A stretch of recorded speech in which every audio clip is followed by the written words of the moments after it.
ప్రకాష్ గారు, మీరు నీటిపారుదల రంగ నిపుణులుగా ఉన్నారు.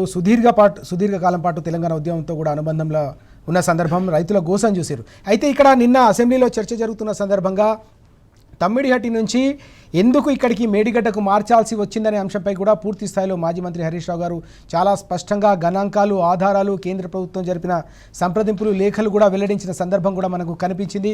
పూర్తి స్థాయిలో ఆ వివరాలన్నీ కూడా అసెంబ్లీ వేదికగా చర్చించిన సందర్భం కూడా, ప్రయత్నం చేసిన సందర్భం కూడా కనిపించింది. అడుగడుగునా ప్రభుత్వం అడ్డుకుందని కూడా ఆయన తీవ్ర స్థాయిలో ధ్వజమెత్తారు. ఎట్లా చూడాల్సిన అవసరం కనిపిస్తుంది మనం ప్రధానంగా ఈ అంశాన్ని? ఒక్కసారి కాదు, వందల సార్లు చెప్పాము రాజు గారు.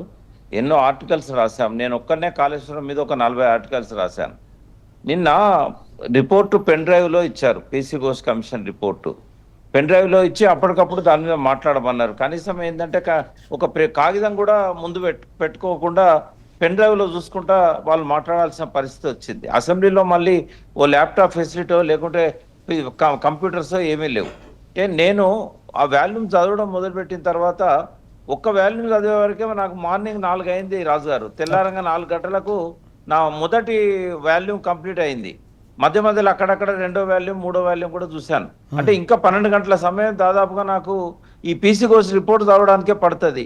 అంటే ఎంతో కొంత నీళ్ళ మీద అవగాహన ఉంది కాబట్టే నాకు 24 గంటలో 36 గంటలో పడుతున్నది. అసలు ఇంగ్లీష్ రానోళ్లకు, అసలే నీళ్ళ గురించి తెలియని వాళ్ళకు ఆ సబ్జెక్ట్ ఎట్లా అర్థమవుతుంది? పెన్ డ్రైవ్లో ఇంగ్లీష్లో మీరు ఇచ్చినట్టయితే తెలుగులో ఇచ్చానన్నా కొంత అర్థం చేసుకోగలుగుతారు. అంటే వాళ్ళ తప్పు కాదు అది, ఎందుకంటే రాష్ట్ర భాష తెలుగు. అసెంబ్లీలో తెలుగులో ఇవ్వాల్సిన నివేదికను ఇంగ్లీష్లో ఇచ్చారు. రెండవది ఏంటంటే, నాకు ఈ ఘోష్ గారి నివేదిక నాకు ఏమర్థమవుతుందంటే, ఒక హైకోర్టు జడ్జిని తీసుకొచ్చి గాంధీ హాస్పిటల్లో పోస్ట్ మార్టం చేయించినట్టు అనిపించింది రాజు గారు. మొట్టమొదటిసారిగా నేను ఒక తప్పు చేశాను. ఏంటంటే, ఘోష్ గారి మీద ఒక నమ్మకాన్ని పెట్టుకున్నాను. ఆయన చరిత్ర కొద్దిగా మరి ఇటువంటి జడ్జిమెంట్లే ఇచ్చాడా, మంచి జడ్జిమెంట్లు ఇచ్చాడా నాకు తెలియదు, కానీ ఆయన గురించి నాకు కొద్దిగా భ్రమలు ఉండే. ఈయన బాబ్రీ మస్జిద్ తీర్పు చెప్పాడు, శశికళ లాంటి అవినీతి పరురాలని జైల్లో పెట్టాడు. ఈయనను మేనేజ్ చేయడం సాధ్యం కాదు, ఎందుకంటే ఈయన ఒక 5 తరాల తాత ఎవరైతే ఉన్నారో వెనుకట ఆయన బ్రిటిష్ ఇండియాలో మొట్టమొదటి జడ్జి. మరి ఈ రకంగానే పాలక వర్గాల మెప్పు కోసం పనిచేసి అట్లా అయిన తరాలన్నీ కూడా ఎట్లున్నాయో నాకు తెలియదు, కానీ ఆయన నాతోని చాలా ఆప్యాయంగా, చాలా అన్యోన్యంగా ఎక్కడ బుట్టలు పడేశాడంటే, మొట్టమొదటి డైలాగు, అసలు ప్రపంచంలోనే ఇంత గొప్ప ప్రాజెక్ట్ ఉందా అనిపించిందండి. నేను అసలు ఆశ్చర్యపోయినా. మీ ముఖ్యమంత్రి చాలా గొప్ప మేధావి, అసలు ఇంత గొప్ప అంటే ఎట్లా వీళ్ళు మనల్ని ట్రాప్ చేస్తారని చెప్పడానికి ఇదొక ఉదాహరణ.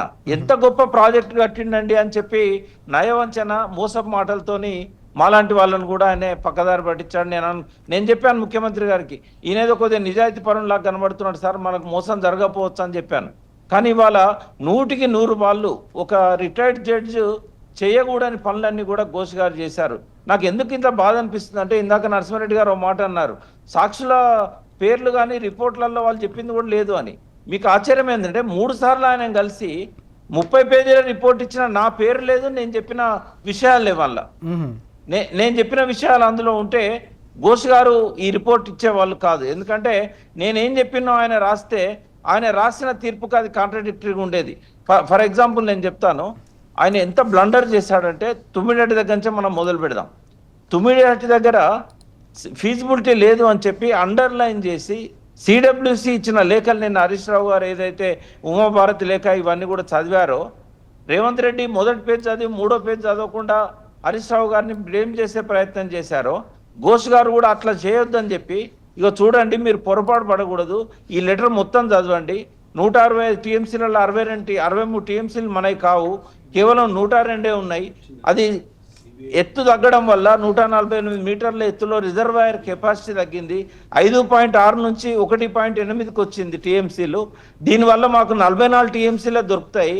మాకు హైదరాబాద్కు 30 టీఎంసీల మంచినీళ్ళు, ఎన్టీపీసీకి మాకు 16 టీఎంసీలు కావాలి, 10 టీఎంసీలు ఏవైతున్నాయో ఎన్ రూట్ విలేజెస్ కావాలి.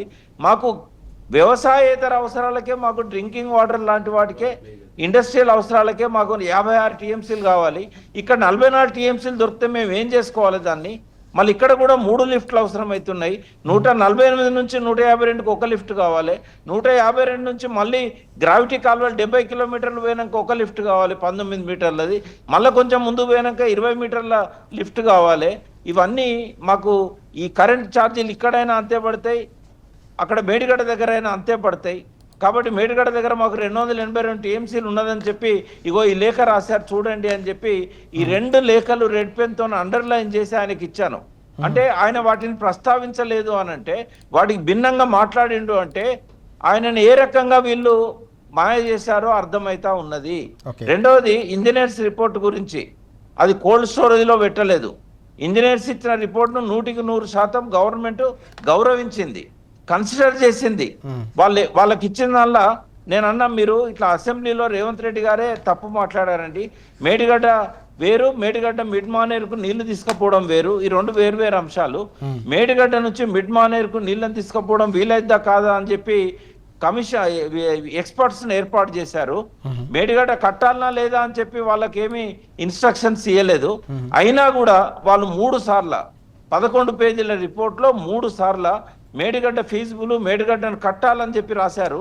ఇగో ఈ పేజీలో 7వ నంబర్ పేజీ ఇగో ఇక్కడ ఇట్లా రాశారు, ఈ పేరాలు ఇక్కడ రాశారని చెప్పి ఆయన ముందట కూర్చొని డైరెక్ట్ నేను రెడ్ పెన్తో ఆయన ముందట అండర్లైన్ చేసినాక నాకు ఈ రిపోర్ట్ ఇవ్వండి అన్నాడు. ఇచ్చిన ఇది కూడా ఏం చేశాడంటే, ఆయన రాసిన దానిలో ఏం రాశాడో చెప్తాను నేను. రిటైర్డ్ ఇంజనీర్స్ ఇచ్చిన రిపోర్ట్ను పట్టించుకోలేదు, కోల్డ్ స్టోరేజ్లో పెట్టారు. వాళ్ళు వద్దన్నా కూడా కట్టారు. వాళ్ళు వద్దన్నది ఏంటండి, మేడిగడ్డ నుంచి మిడ్ మానేరుకు వద్దన్నారు. కేసీఆర్ కట్టిండా మేడిగడ్డ నుంచి మిడ్ మానేరుకు డైరెక్ట్గా? ఆయన దాన్ని పక్కకు పెట్టాడు కదా, వాళ్ళు ఇచ్చిన దాన్ని గౌరవించారు కదా. ఇక్కడ ఒక రిక్వెస్ట్ కూడా నేను చేస్తున్నా రిటైర్డ్ ఇంజనీర్స్కు, మీ మీద నిన్న అసెంబ్లీలో రేవంత్ రెడ్డి మిమ్మల్ని తప్పు పట్టే విధంగా మాట్లాడాడు. నేను శ్యాంప్రసాద్ రెడ్డి గారికి చెప్తున్నా, మీ ద్వారా బోయినపల్లి వెంకటరామారావు గారికి చెప్తున్నా, చంద్రమౌళి గారికి చెప్తున్నా, దామోదర్ రెడ్డి గారికి చెప్తున్నా, వీళ్ళంతా రిటైర్డ్ ఇంజనీర్స్ కమిటీకి ప్రెసిడెంట్స్గా పనిచేసిన వాళ్ళు. సరే, అనంతరాములు గారు అంటే చనిపోయారు. మిమ్మల్ని తప్పు పట్టాడు, మీరు మేనేజ్ అయినని చెప్పాడు. ఘోష్ గారి ముందు పోయే వరకు వీళ్ళు మాట మార్చారని చెప్పారు. మీరు తెలంగాణ బిడ్డలు, తెలంగాణ కోసం రిటైర్డ్ అయిన తర్వాత కూడా 14 సంవత్సరాలు పనిచేశారు. ఇది సరి అయిన సమయం, మీరు మీడియా ముందుకు రండి. మీ మౌనం అనేది తెలంగాణ ప్రజలకు గొడ్డలి పెట్టు, విఘాతము. మీరు ఇంకా మౌనాన్ని వీడాలే. ఆఖరికి మిమ్మల్ని కూడా తప్పు పట్టే స్థితి వచ్చినప్పుడు కూడా మేము మీ తరఫున మాట్లాడుతున్నాం, మీరెందుకు మీ గురించి మీరు మాట్లాడరు? మీరు ఈ రోజే పత్రికా సమావేశం పెట్టండి, మీరు బయటికి రండి. ఘోష్ ఏం చేసిండు, మీరేం చెప్పిండ్రు? మీరు ఆయన ముందుకు కూడా పోయి మీరు రిపోర్ట్ ఇచ్చారు, అఫిడవిట్ ఇచ్చారు. మీరు రిపోర్ట్, వాళ్ళు ఓరల్ ఎవిడెన్స్ ఇస్తే ఘోష్ ఏమన్నాడు, నాకు రాతపూర్వకంగా ఇమ్మన్నాడు.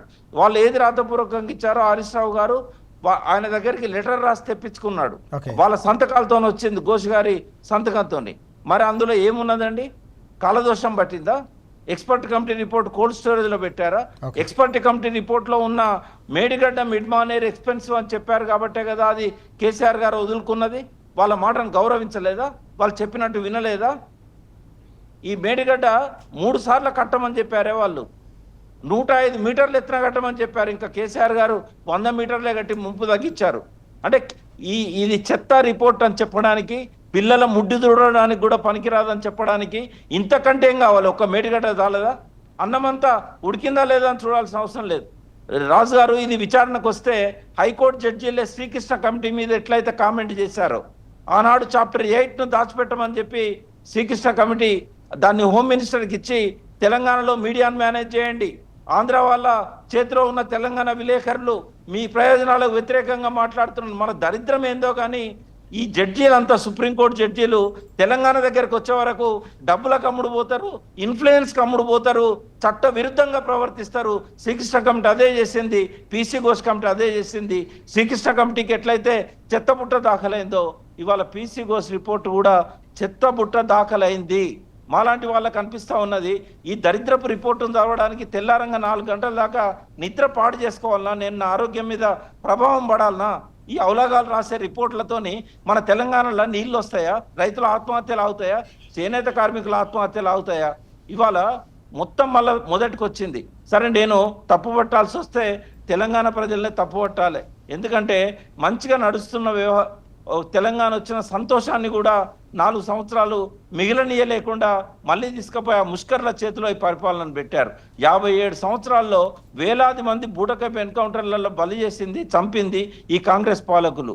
రైతులకు నీళ్ళు ఇవ్వకుండా బోర్ల పాలు చేసి బోర్లను కూడా ఎండగొట్టి, ఒక్క బోర్ల నీళ్ళు పడాలంటే 56 బోర్లు వేసే బోర్ల వెంకటరెడ్డి కథ మనం చూసాం. ఎంతో మంది ఆత్మహత్యల కారణం బోర్లు. నీళ్ళు ఇచ్చడానికి కేసీఆర్ ఒక్కడు 57 ఏళ్ల సమైక్య రాష్ట్రంలో ఎవరు చేయని పని ఒక 4 ఏళ్లలో చేసి చూపెడితే ఈ ప్రజలు ఆయన పక్కకు పెట్టి ఈ రేవంత్ రెడ్డిని నెత్తికెక్కించుకున్నారు. ఈ శని మనకు తప్పదు. ఈ చావులు తప్పాయి, ఈ ఆత్మహత్యలు తప్పాయి, ఈ బొంబాయి దుబాయ్ బతుకులు తప్పాయి. మళ్ళీ మహబూబ్ నగర్ నుంచి వలసలు మొదలవుతున్నాయి. మళ్ళీ సిరిసిల్లలో ఇప్పటికే 47 మంది చనిపోయారు. మరి ఇదంతా తెచ్చుకున్నది ఎవరు అంటే ఈ ప్రజలే తెచ్చుకున్నారు. ఇప్పటికైనా సోయి తెచ్చుకోండి. మీరు అబద్ధాలను నమ్మినంత కాలం, మీరు రేవంత్ రెడ్డి మాటలు నమ్మినంత కాలం మీకు పుట్టగతులు ఉండవు. మళ్ళీ ఆత్మహత్యల దిక్కు, బొగ్గుబాయ దిక్కు. నా శాపం కాదు ఇది. మీరు చేసిన ఈ తప్పుకు శిక్ష అనుభవించక తప్పదు. ఇంకా 2 ఏళ్ళు ఉంటుందా, 3 ఏళ్ళు ఉంటుందా? వీధుల్లోకి వచ్చి మీరు ఈ ప్రభుత్వాన్ని నిలదీయకపోతే నష్టపోయేది తెలంగాణ ప్రజలని చెప్పదలుచుకున్నా.